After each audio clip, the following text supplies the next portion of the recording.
the conflict between Israel and the Palestinians the revival of an ancient conflict recorded in the Bible? The nation of Israel is a resurrected nation. What if there was going to be a resurrection of another people, an enemy people of Israel? The Dragon's Prophecy.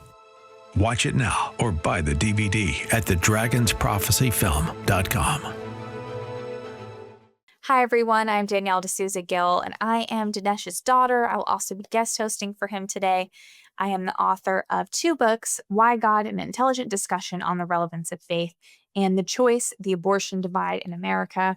Today, we have a lot to talk about. We're going to be talking about everything from radical Democrats to moderate Democrats. We're going to talk about the future of the Democrat Party.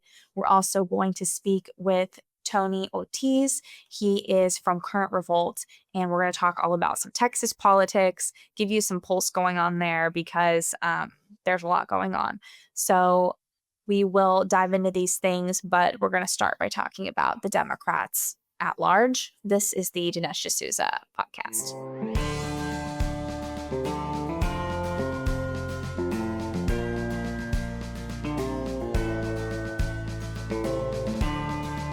America needs this voice. The times are crazy. In a time of confusion, division, and lies, we need a brave voice of reason, understanding, and truth.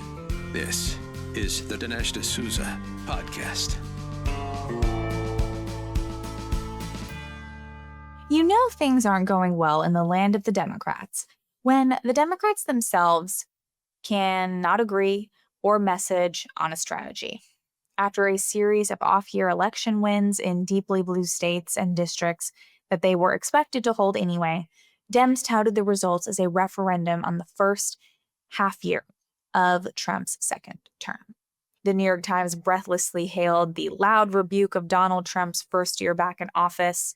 The Times continued, "A year ago, he won the White House on promises to fix the economy. Yesterday, his party's losses showed the high political price that a party in power can pay when voters are still feeling squeezed." Let me guess. Their message is Trump is finished, it's over for Trump. A cursory search for the number of times mainstream media outlets such as CNN, the New York Times, the Washington Post have predicted that Trump's political career is over shows the media has forecast Trump's end probably hundreds of times since he announced his candidacy in 2016, and of course has absolutely triumphed in all of his wild success. So you and I know that this is just absolutely ridiculous, and no one really believes any of this at the left rights anymore, but I'm only interested in it because the Democrats read this stuff and they think it might be real, and they just want to believe it's true, maybe. Even so, that is one portent of doom about every 2.5 months. So none of this is that unusual for the Democrats. They are flailing around looking for some kind of line of argument, some way that they can respond to the politics of the day, which is, of course, not in their favor. Along with a number of other outlets, the New York Times also touted the rise of Zoran Mamdani as the new advent of a new wave of leftist politicians unafraid to openly push socialism front and center on the Democrat platform.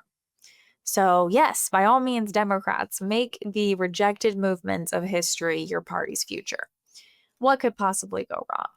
So there are many on the left who are saying, you know what, let's lean into socialism. Let's all be like Mamdani. Let's all be like AOC. That's going to go really well. Of course, we have to remember both AOC and Mamdani are in New York, and they're in the bluest of the blue places in the entire country. So the fact that nationally the Democrats are considering going in that direction, I think really shows how out of touch they are with the rest of America and with the country and just normal people.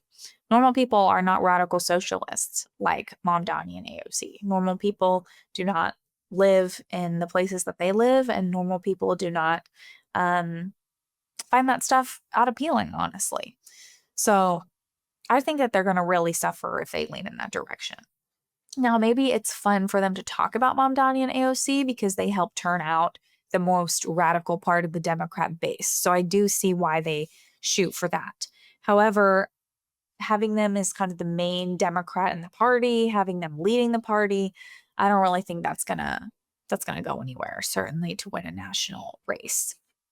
Mamdani patted himself on the back in his victory speech when he won as mayor of New York City, at least in the initial primary, where he claimed he not only beat the right, but also the old left that's been greedily clutching the scepter of party power in the iron grip of its bony claw. No one has pointed out that the defining characteristic of the American left has traditionally been a staunch refusal to admit to any mistakes, to acknowledge any widespread unpopularity of their causes. Instead, they would rather double down, gaslight you, and just put them in their politically precarious situation in the first place by just continuing to put their heads down. So in this respect, Mamdani is not a breath of fresh air. He knows how to pivot and knows how to kind of control the messaging, so to speak, because the left is very good at that. But he actually is kind of a continuation of the party's status quo. He is from a very elite background. He, rubs shoulders with all the famous leftists. They all are the elite part of New York. They claim that they're into socialism and they're all about the common man and all this, but they're really not. Mamdani is just like all of the other Democrats who are pretty much just focused on themselves and they want to be the hero. That is one thing I think Mamdani really likes. He likes being the center of attention. His mother was into film, so I think he kind of sees himself as an actor and wants to be cool and wants to be, followed around with cameras and so on. So his victory speech shows him to be a man whose entire worldview comes from the mind-controlling apparatchiks who ensure no one ever sees fault within the current party. For decades, the left has been making a show of destroying the old as it pretends to usher in the new. If you want a true break with the old guard who've been shepherding the Democrat Party into oblivion, the only good example would be to look at maybe someone who actually goes against the mold sometimes, like John Fetterman. He, along with a few other Democrat senators, signed on to approve the continuing resolution and thus reopened the government, thereby ending the longest government shutdown in the nation's history. Fetterman said he wants to put his constituents before party loyalty, and this move incensed some typical Democrat politicians and supporters who saw no problem with using American SNAP beneficiaries as collateral in their cutthroat negotiations over the CR. Lots of people balked when Trump called the January 6 detainees hostages during the Biden administration, but that's exactly what these same Democrats were doing to America's dependents in the name of funneling taxpayer money to support illegal immigrants who shouldn't be eligible for those benefits anyways. It is another case of the Democrats failing to learn their lesson. They got called out on their hostage-taking before, but as soon as the CR came around, they went right back to their vile political tactics of deliberately hurting Americans. So, by now, Democrats have made national hostage-taking a part of their daily routine. It fits somewhere between the breakfast cocktail and a session in the afternoon. As Fetterman and others have pointed out, that pain the party was causing the American citizens was reason enough to end the shutdown. The fact that Democrats claim to care so much about these people that, let's say, SNAP goes to and then does this to them really shows that they don't believe anything that they say. After the government reopened, the Dems didn't apologize to their constituents and instead took to the airwaves to make their displeasure known. Neither Democrats nor any of their media lackeys seem to remember the Americans who were hurt by the shutdown. They all just bellowed about how much smarter it would have been to keep the government shutdown going until Republicans gave them what they wanted. To the credit of these couple Democrat senators, they saw this tactic as an abhorrent perversion of the duty of a politician to represent their constituents. They followed their oath. They decided, hey, it's time for people to get back to work. In other words, they did do the right thing. And of course, this means the party put a fatwa on them, metaphorically. especially on Pennsylvania Senator John Fetterman, whose outspokenness against the party's more extreme and bizarre policies has not gone unnoticed. The first person to swing at Fetterman was Sonny Hostin of The Few, who accused Fetterman of blowing the Democrats' advantages won by the recent election. Hostin barked, "As you mentioned, Democrats had big wins last week, so you had momentum. Why give in now? Why bring a butter knife to a gunfight? Are you willing to gamble that the GOP will negotiate on healthcare in good faith once the government reopens?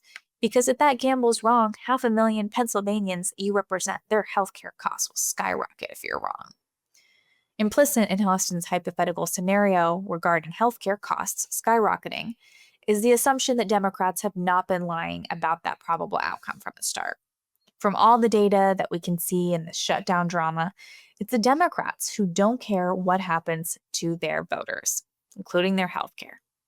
I suspect Hostin's real anger is over the fact that Fetterman treated Democrat fear-mongering as just more hot air. For his part, Fetterman did an excellent job channeling Sydney Sweeney and calmly responded, quote, 42 million Americans now are not sure where their next meal is going to come from, and because we vote like that. Or people that haven't been paid for 5 weeks now, and that kind of chaos. So those workers borrow more than $500 million from their credit union just to pay their bills. That's right. By calmly battling inside the Democrat Party, going against these crazy talking points, Fetterman was the one who came away looking like the more rational and the more compassionate of the two of them. He definitely won that argument. But then came the cry of one Katie Couric, who also was determined to make Fetterman pay for his party apostasy. But even as her outrage mounted, the former morning news star could barely scratch Fetterman's knees, such was her moral stature. Her podcast interview can only be described as a series of botched gotcha attempts as she tried again and again to get Fetterman to acquiesce to the kind of extremist insanity that passes for rational thought on the left. Many of these attempts focused on getting Fetterman to agree that the recently assassinated Charlie Kirk had it coming because he used mean words. Quote, I think some people might say Charlie Kirk's rhetoric was extreme. I think that's the conversation that happened. People condemned political violence, but they also felt a great deal of discomfort with his language, suggesting that these kinds of words lead to violence. I don't know. I'm just kind of sharing my observations, and I saw the conversations unfold. To which Fetterman nodded and replied, yeah, I agree. I think we agree that we probably didn't agree with much of what he said, and I'm sure we both agree that you shouldn't shoot people and you shouldn't execute them in public. Boom. Fetterman showed the way forward for the Democrat Party. Continue believing any kind of crazy you want, but that doesn't mean you have to get violent over reasonable differences of opinion. And for that thoroughly rational and uncontroversial opinion, people on the left now see him as a right-wing politician. They see him more to the right than to the left, which is unfortunate because the Democratic Party needs more Fetterman and less Mamdani, just for the sake of the country. I don't even, some people say, let's have them all go Mamdani because then they're all going to lose and then we win. So that's true. I agree. I think that Mamdani is not palpable to the country, but I also care about the country and I don't want us to have a ton of, radical leftist young people who are looking up to someone like Mamdani, and I don't want to have our politicians just be completely and utterly deranged. So I want to encourage more Democrat politicians to go the road of Fetterman here because we need some return to sanity, and it'll just make the country better. For those who see Mamdani as a break with the party establishment past, you have to ask yourself, what would Mamdani have done had he been in Fetterman's place? Well, I think it's obvious that Mamdani would have marched in lockstep with the Democrat old guard. So how is he exactly a break with the establishment?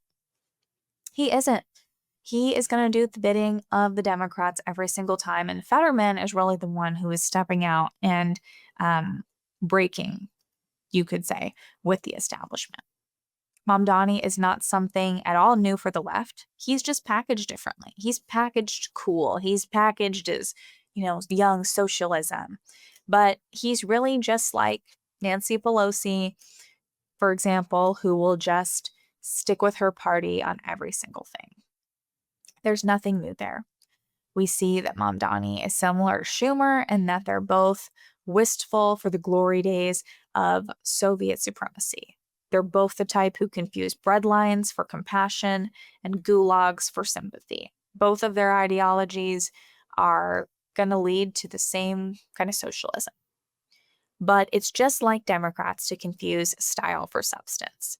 After all, their biggest complaint about Trump this past decade has had less to do with his policies and whether or not they work, and more to do with them just disliking Trump, just disliking Republicans, just saying anything that Republicans say, we're just going to try to stop. So now establishment Dems think that if they just package failed policies in a young, cool guy like Mamdani, that people won't notice that these are actually just the same old policies of the Democrats, which have not worked. And socialism has never worked anywhere. But they say, hey, if we make it look new, we can try it again. They've found the way to once again avoid introspection and own up to their faults. Mamdani isn't the only Democrat of this ilk. AOC and Ilhan Omar are both trailblazers in this movement of Democrats who refuse to use common sense. They have both ditched actual legislative chops for superficial personas.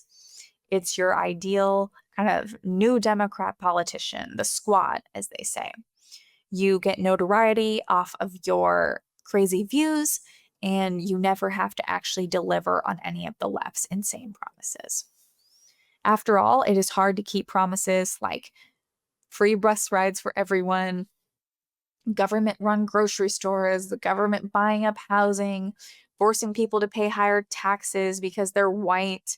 Those are the kinds of promises that Mamdani made in the run up to his election. And for the most part, he can't really fulfill any of them. Immediately after his ascension to the high throne of mayor of New York, he shamelessly took to the streets and asked the voters to fund all his free stuff. So his plan is to provide stuff for free, but only so long as someone else pays for it. So in other words, it's not free. Could there be any finer distillation of the Democratic Party than that? What's funny about Mamdani's election is the extent to which the left oscillates between elevating and belittling him. While the Times touted his election as the dawn of a new era and the toppling of the elite, it was New York Democrat Governor Kathy Hochul who told the Big Apple's golden boy that she wasn't going to funnel $700 million into the city to pay for free buses. Hochul likely has her own presidential aspirations. She doesn't want to be seen by the more right-leaning New Yorkers who live outside the city as the person who helped to hasten Mamdani's destruction of New York. When it comes to rent freezes, another Mamdani promise, that's not exactly something a mere mayor can do. In order to do that, he needs to successfully seed the city's rent guidelines board with enough diehard socialists willing to follow through with his goals. Should he succeed, the result will be, of course, disaster. According to the Daily Economy, the immediate effect of freezing rents below their market price in the Big Apple will be to reduce the incentive for investments in expanding housing supply. Laws such as parking space requirements, single-family zoning, density limits already artificially restrict opportunities in major cities like New York. They drastically increase the costs and risks of new construction or the conversion of commercial properties into residential housing. Reducing the price that landlords can charge tenants to justify these onerous costs will only compound the problem, further disincentivizing investment. Freezing rents below their market price can also be expected to cause a misallocation of apartments. Normally, major life events such as children, moving out, or an elderly person losing a spouse result in people moving to more affordable, smaller apartments. Artificially low rents encourage inefficient use of apartment space. The experience of rent control in Sweden offers a stark warning that even policies made under the best of intentions cannot avoid the consequences of ignoring the laws of supply and demand. Average waiting times for apartments have extended to an astounding 9 years. What is it with socialists and their love of long lines and waiting periods up to a decade long for basic necessities? It's bad enough their policies result in endless lines for food, apartments, healthcare, even their housing. But who in their right mind celebrates such results as success? Mamdani's platform is so farcical and unrealistic that even The Atlantic is throwing cold water on the socialist blueprint for New York City. On November 6th, the site put up a piece stating, quote, Mamdani's challenges are steep, particularly for a leader who has never run anything bigger than a 5-person assemblyman's office. Much as he might enjoy lashing out at the city's billionaires, this cohort controls businesses with tens of thousands of employees and fills city coffers with its taxes. If even a handful of extremely wealthy individuals leave, that means a lot less revenue for Mamdani's wish list. And it's almost guaranteed that people will flee New York, given that Mamdani is still hell-bent on his schemes. When it comes to raising taxes on the wealthiest, or just the white people, it's clear that those with the means won't stick around to become the economic scapegoat for a disgruntled rich kid with a chip on his shoulder about Jews, whites, and everybody else. If you're not leaving for the taxes, then you probably want to escape New York because of the crime wave, which will most certainly result from his policies. According to And magazine, Mamdani's idea of replacing cops with social workers is a single step in his party's plan for normalizing crime. Mamdani's party, which is actually the Democratic Socialists of America and not the Democrat Party, is committed to collective liberation, along with the goal to, yes, defund the police by cutting budgets annually to zero. That's only a small sample of the jargon that is still, to this day, on the DSA's website and featured on their pamphlets. Words so tainted with the errors of the past that reading them will magically summon the stench of patchouli to your room. According to a Facebook group for women of the Upper West Side of Manhattan that claims 35,000 followers, people are already talking about fleeing the state for fear of their own personal safety. From bragging about appointing only women to his staff to wanting to defund the police, in many ways, Mamdani isn't taking the party forward, but backward. He's not advancing the left's agenda as much as he's attempting to shock it back into life. America is tired of gender wars, DEI, illegal immigration, climate fanaticism, and an endlessly expanding welfare state. That's what the previous election in 2024 should have made clear to the Democrats. But who needs to face reality when you can just refuse by giving Bernie Sanders' platform a hipster makeover? That's the real lesson the Democrats have learned here. Witness the rise of the next person that the Democrats are turning to as a potentially young star, Jack Schlossberg, the 32-year-old Kennedy grandson, who's gunning for Jerry Nadler's seat. Schlossberg has the new shtick down. He goes on Instagram, he does something controversial, he's done a series of Nazi salutes, and then he gives a kind of smirk, or he does some parroting as if he's a gay person. I don't know. I guess this is what people do on the Democrat side. This is kind of like their shtick. But he basically is the son of Caroline Kennedy, who served as ambassador to Japan, and he attended both Yale and Harvard. So this is kind of what the Democrats are, this is what they've decided to go with. They basically think, okay, you know what, he's a Kennedy, maybe he's going to get us to the top as far as, reviving some of that. I mean, there's a huge interest in the Kennedy family and the Kennedy dynasty, and they're almost viewed as maybe like American royals. So the Democrats are like, you know what, we should go with this guy because he brings that back.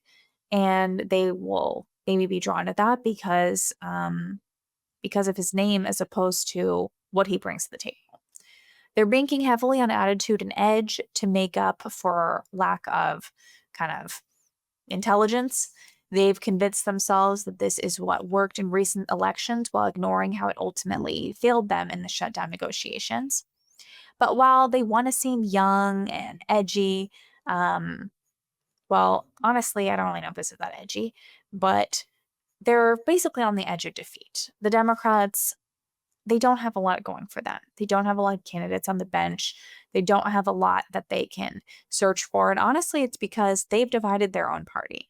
They've divided their party to the point where they are not sure whether they should lean to the left. Should they go the socialist road? Should they have more people who are saying that they're socialist running? Or should they try to garner something old, try to bring back the Kennedys, try to go back to a more classic Democrat Party? But then, of course, the unfortunate part is this guy is not really like the Kennedys. He's much more liberal. He's much more modern.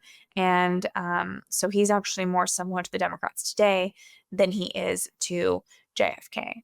So it's going to be interesting to see where the Democrats go. It'll be interesting to see if they keep going to the left or they decide to take their cues from Fetterman.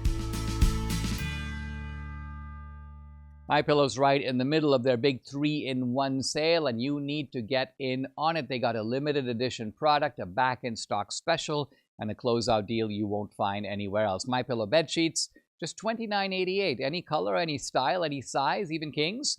Regular price $119.98, now only $29.88. But move fast, because once they're gone for good. My towels, they're back in stock. Get a 6-piece My Towel set, regular price $69.98, now only $39.98. And for the first and only time, get their limited edition premium My Pillows made with Giza cotton and a designer gusset. Queen size $17.98, kings only $19.98. Also for a limited time, when you order over $100, you get free shipping plus $100 in free digital gifts. Call 800-876-0227. That's 800-876-0227, or go to mypillow.com. Use promo code Dinesh. You get the best offers ever. Quantities are low, so act now. It's mypillow.com, and the promo code is DINESH, Dinesh. I am delighted to welcome our guest today, Tony Ortiz from Current Revolt. If you don't know Current Revolt, they follow all kinds of breaking news, especially within Texas politics. So we're going to be able to talk to Tony today about all kinds of things going on in Texas, because there's a lot to talk about. So Tony, thanks for joining us. Thanks so much for having me. Yeah. Well, so many breaking stories to talk about. Maybe we can start with the recent redistricting decision. I know this was such a huge blow, basically, for people who haven't been following. There was supposed to be kind of this change in the maps where we would get 5 seats that would kind of shift to the right, shift to be more red seats, essentially picking up 5 new seats. And unfortunately, this decision has gone against that has come out. I think this is probably going to get appealed, go to the Supreme Court. I think, Ken Paxton, I'm sure, will be on top of that. But was this kind of a surprise? Was anyone really tracking or thinking that this was something that would happen? Or do you think this kind of just came up out of nowhere? Or what was kind of your read on it when that came out? Yeah, it was kind of a surprise, right? Because there's 2 out of the 3 judges ruled against this redistricting, and one of the judges that ruled against this is Judge Jeffrey Brown, who was actually a Trump appointee. So that's incredibly surprising. But yeah, it was ruled against 2-1, with Judge Jerry Smith being the lone dissent vote against this, and he wrote a very scathing, absolutely brutal dissent about this, and he goes into the fact that he believes that Judge Brown is getting into a political activism, and the only people benefiting from this are George Soros and Gavin Newsom. There's even a line in his dissent where he says, if there were a Nobel Prize for fiction, Judge Brown's opinion would be a prime candidate. It's absolutely brutal, but we are seeing that they're already going to push this up to the Supreme Court to overrule or to stay the opinion. Yeah. And I mean, why do you think we see things like this happen? Because it seems like the Clinton appointees, certainly the Obama appointees, they pretty much are going to be pretty solid based on what the research, I guess, was done on them. But, this does happen. Sometimes Trump appointees, they're a little bit different than what we thought they were. Maybe not as adhering to the Constitution as we thought. So why do you think that these things are happening? Yeah, you're 100% right. As much as President Donald Trump has been a huge benefit for Americans. His opinions or his appointees for different positions have sometimes been very questionable, and in a lot of cases have kind of backstabbed his agenda and what he's trying to push. So, not really sure why this is happening. It makes me wonder if President Trump has maybe not the best people surrounding him as far as giving him advice or looking or reviewing some of his appointees. But I'll say this: the good news with this redistricting is that it's going to be pushed out to the Supreme Court. I spoke to Trey Traynor, who is running for actually Congressman Chip Roy's old spot, and he's telling me that the last time that Texas faced something like this or something similar to this was a while back, and it took 11 days for the Supreme Court to intervene. So we really do suspect that the same thing will happen here. Do you expect the Texas primaries to get pushed back? Do you expect this to affect any of the dates? Because I think that it's kind of coming up for the deadline, I guess, for people to file for these seats. What do you think? Yeah, the deadline's coming up here in December. I don't expect anything to get pushed back. I think that when the Supreme Court sees this and reviews it, that we'll see a stay. And like I mentioned, that Trey Traynor had mentioned, it took about 11 days, and I suspect about the same thing will happen in this case. So we should see everything on track. It's just a bump in the road. Wow. Okay. Good to know. As far as some of the Texas kind of politics, some of the Texas races, the House, the Senate, what are you seeing here? Are you seeing there's like a move towards the conservative side? I know that the last cycle of races, there were a lot of the kind of the Ken Paxton candidates versus the anti-Paxton candidates. And I think we saw a big rise of kind of conservative grassroots patriots out there. But what are you kind of seeing it look like now? I mean, obviously Paxton's running for Senate now. And so, things look a little bit different. But do you feel like they've been doing a lot of conservative things? I know that there was the Dade Phelan stuff, but what's kind of your read on how things are going in the Texas state? Yeah, you're seeing a big swing towards, possibly make an attempt at getting rid of a lot of these, what some people would call moderate Republicans, right?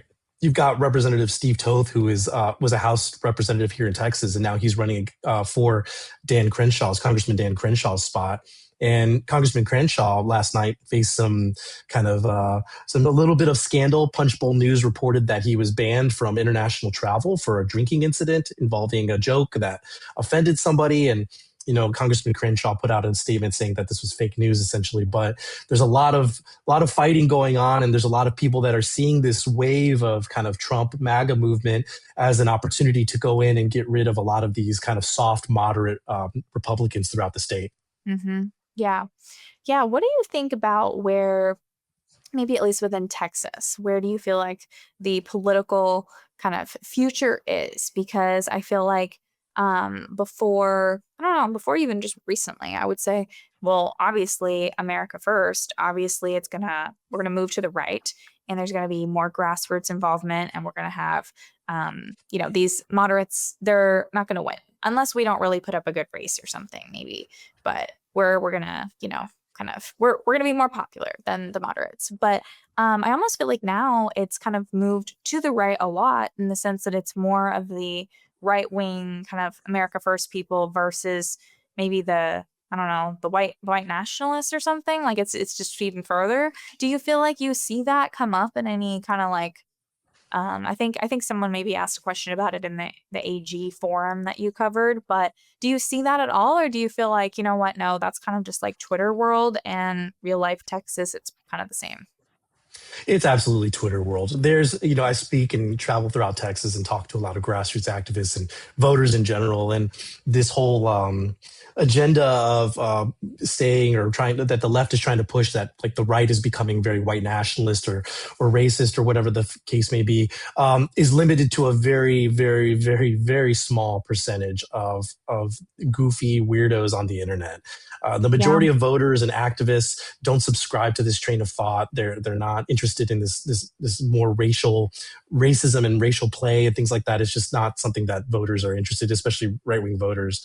In fact, most of the racial agenda and pushing and things actually comes from the left. When you see with a lot of the way that they things that they vote for and what they push, it's not coming from Republicans.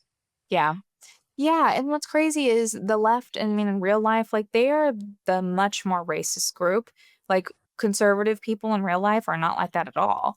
And I almost feel like this whole, distraction online really just kind of gives the left credence to like say that Republicans are more racist when they actually aren't. But okay, maybe you can tell me a little bit about these kind of different races. What's kind of your pulse? What was it like being at these different forums? Do you feel Yeah. like you can kind of get any early signs of anything? Yeah, so you've obviously got a big race coming up for in Congress with Ken Paxton kind of leading the crew as far as the grassroots support for Like Cornyn's for spot, Senate. right? Yeah, for Senate. Sorry. And so there's 3 people in that race for Cornyn's spot. Obviously, Cornyn himself, Ken Paxton, and Wesley Hunt. Polling is interesting. If you listen to polling or if you believe polling, it's currently showing that Cornyn has the best chance, not only in the primary, but also in the general election against the Democrats. So if you're somebody that believes polling, that's what the polling says, right? As far as the replacement for Ken Paxton, because he's the Attorney General of Texas, and he's been a phenomenal Attorney General. It's actually quite sad that he's decided to move away from that position, but there's several people that are up to take his spot. You've got Aaron Reitz, who's kind of the grassroots candidate. He's the one that a lot of the grassroots and the more stronger right are supporting. You've got Senator Joan Huffman, who's very well experienced, and she's currently a state senator. And then you've got Senator Mays Middleton, who's also running, and he's phenomenal as well, very well educated and very good at what he does, and he's also running for the spot. And then of course you've got Congressman Chip Roy, who's got the name ID, and polling for that spot is showing that Congressman Roy is currently leading the pack there.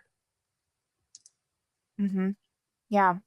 Well, it's very exciting. I mean, I think it's going to be really cool to see all these play out. And I mean, what's cool to me is I feel like it's not like, there's going to be, I don't know. I don't think someone's going to win for AG of Texas that's not going to be a strong person, because in Texas, we really need a very strong AG. And I think Ken Paxton set the bar for that. So I feel like we're going to get a very strong person in that role.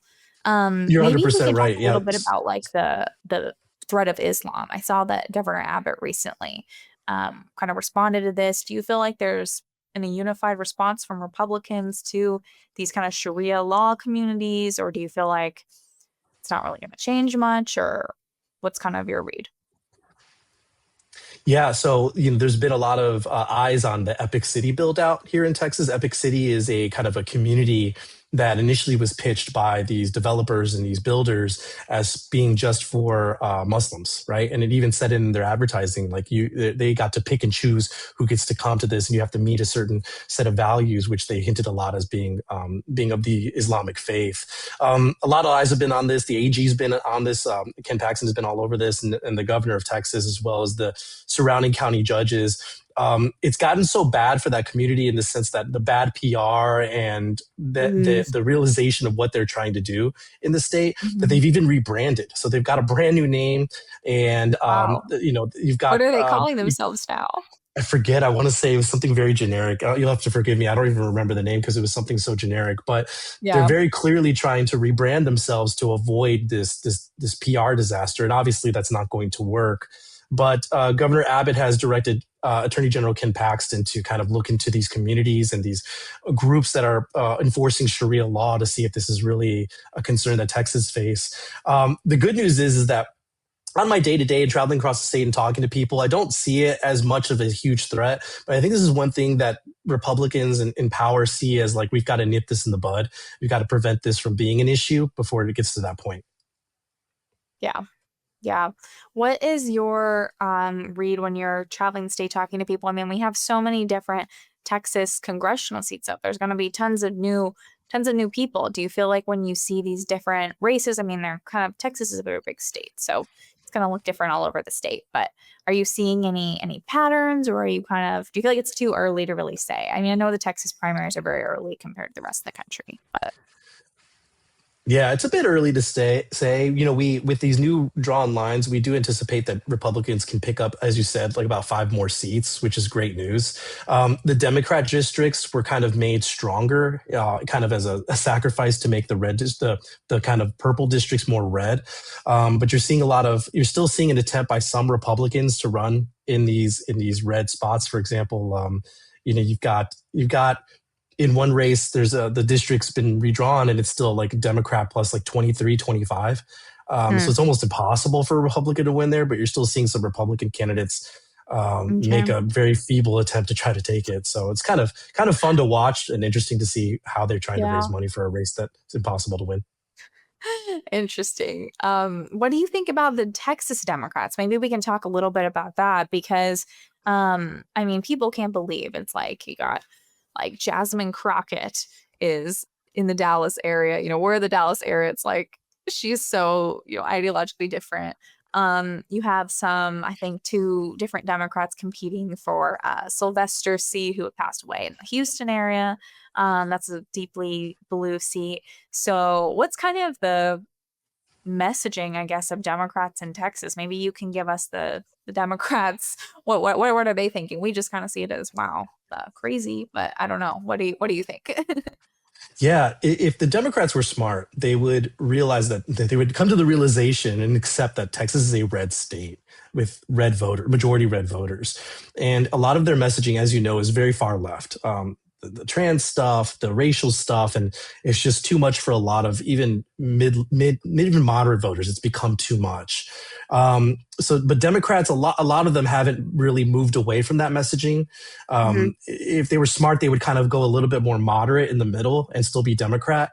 And that could maybe pick them up some voters, but they haven't accepted that. I think it's hard for them a lot to try to become more moderate because they've raised this very activist Democrat base to be very loud, very angry, very involved for very far left, communist, socialist, trans stuff. And if they're trying to become more moderate now, it'll upset their base. But kind of the leaders pushing the agenda and the Democrats right now are their key like superstars, their new Betos is like James Tallarico.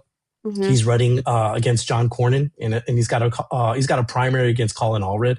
And Tallarico has kind of done a really great job for a Democrat of media runs. He was even on the Joe Rogan podcast, and he got a lot of. He's the guy who's like, "Oh, I'm Christian, but I'm Democrat," and all that stuff. Yeah, and he faced a little scandal recently. A news organization had gone through his mutual follows on his Instagram, and he was following a lot of OnlyFans models and professional escorts, and even had some DMs back and forth with them. And now Tallarico, as I'm aware, he's definitely not a married man. I believe he has a girlfriend, so there's really nothing bad here, essentially. But if you're this Democrat who props yourself up as a pastor or as a Christian who believes in the Bible, maybe there's some questionable behavior there. Yeah, definitely questionable. Yeah, because he would go on Joe Rogan basically acting like he's the authority on Christian matters and all of this, and then he's doing that. So not too surprising. But okay, where do you see it as kind of, I guess, him versus Allred? Do you think they'd run Allred again, or is Allred kind of like leading? Right now, it looks like Tallarico is performing the best. I just came back from Trib Fest, which is a big like kind of political festival in Austin that happens once a year. And Allred and Tallarico were there, and the vibes I got were that Democrats are more behind Tallarico. Allred comes off as just a very boring, very like just generic candidate. I think it's kind of funny. He puts out these videos and it's always him, kind of like sweaty working out in front of his like bench press behind him in his garage. It's a very odd behavior to the point where like even Democrats have told me like this is very strange at political advertising. Tallarico comes off as a little more likable, excitable, and he's definitely of the two, he definitely comes off as a little more intelligent. And so I think that Tallarico will probably take that primary and he will be up whoever, whether it's, Cornyn, Hunt, or Paxton for that race. Yeah, it's interesting because, I mean, they already ran Allred and he lost to Ted Cruz by even more margin than Beto lost to Ted Cruz. So I don't know what chance he would even have of winning anything.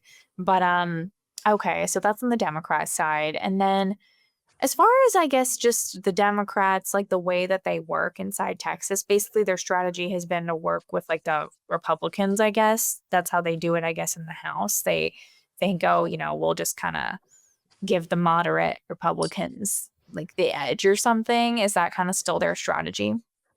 Yeah, and that'll continue being their strategy, right? Because they're the minority party. They have to work with or convince the moderate Democrats or the moderate Republicans to kind of push some of their agenda. That's one of two ways I think they generally work. The second way being just to get in the way, either whether it's with redistricting or, we've had things for stronger voter ID laws where they just kind of take off and they run away from their vote to prevent a quorum. These are the way the Democrats function in our state in Texas. They either get in the way of votes or they try to pass their agenda through moderate Democrat or moderate Republicans. And I think that's probably the foreseeable future for them. Yeah. Yeah. And then do you see basically Governor Abbott, Dan Patrick kind of being our governor, lieutenant governor for a little while? Yeah, Governor Abbott has always had presidential aspirations. I think that he's going to continue to. He's got an incredible amount of money, astronomical amount of money in a war chest for running for whatever he wants. And so I think he'll continue to be governor as long as he wants to continue being governor. Whether or not this leads to like a presidential run is up in the air. You've got a lot of potential candidates for 2028? 2028. So whether he'll make a run for that, we'll see. As far as Lieutenant Governor Dan Patrick, he's a great lieutenant governor. We've gotten a lot done under his tenure, and I think he will continue to be lieutenant governor as long as his health persists. He's getting a little bit older, and as we get older, we get more tired. I'm getting more tired. I'm ready to take a nap later on today after being up late. But he's getting older, and I think he's it's maybe going to be a struggle to keep up and run. So he's going to have to put somebody else to take his spot, and so we'll see what happens there. Yeah. Wow. Well, that is fascinating. Well, Tony, thanks so much for being with us today and updating us on some of the Texas stuff. Yeah, thanks so much for having me. Well, that wraps up today's show. If you enjoyed the show, make sure to find me on social media. I'm at Danielle D'Souza Gill on all the platforms. I'm on Facebook, Instagram, Rumble, X, YouTube, Truth Social, and I really appreciate being here today. Dinesh will be with you guys next time, and I'll see you guys soon. Subscribe to the Dinesh D'Souza podcast on Apple, Google, and Spotify, or watch on Rumble, YouTube, and SalemNow.com.